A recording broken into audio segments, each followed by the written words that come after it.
Today we're going to look at building an icosahedron. This is a 20-sided figure. It's a solid figure, 20 plane faces, and usually those are equilateral triangles. The materials you're going to need for this are pieces of construction paper, ruler, compass, pencil or pen, some scissors, tape or glue, and glue dots or glue runners that you see scrapbookers use really work well in this. And a stapler is optional. I have seen some people staple certain parts of it. Now, you may want to practice a little bit making the circles and making the designs, because it's going to be important that you identify the center. If you happen to have a compass that has a sharp point, that's kind of done for you automatically.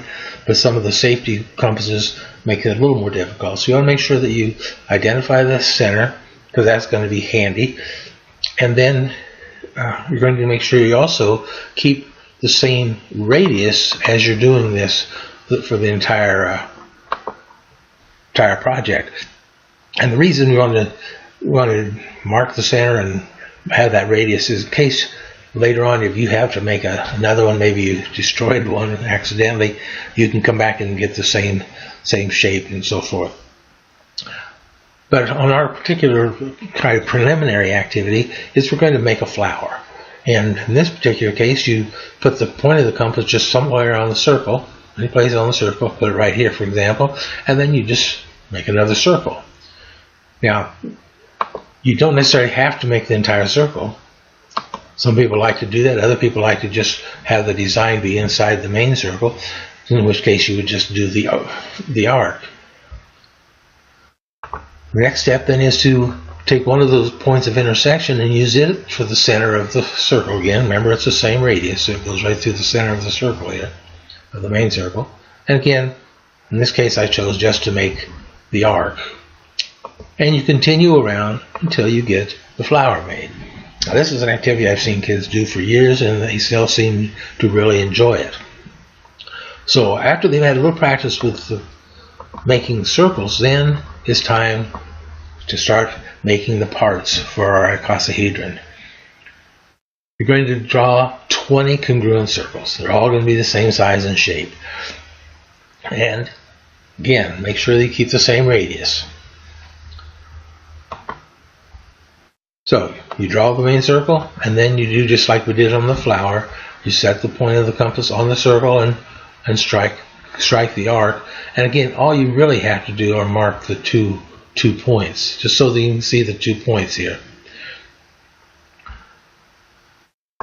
Then from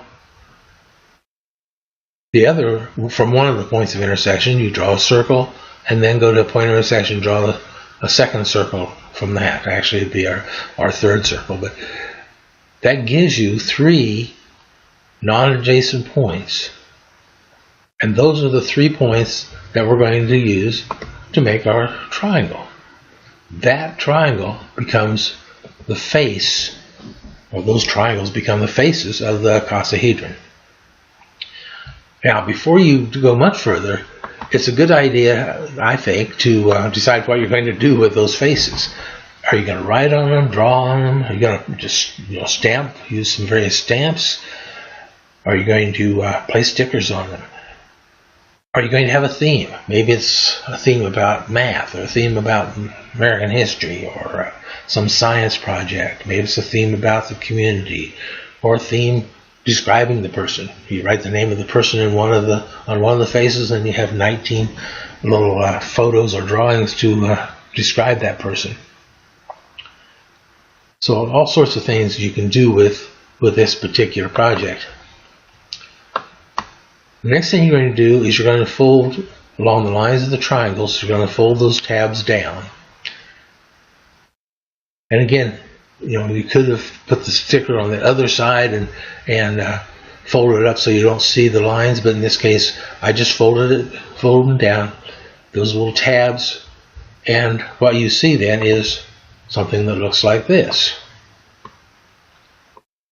Those pieces are going to be connected to each other with your you can staple some of them together. Some of you won't be able to do that. You can put glue stickers in there.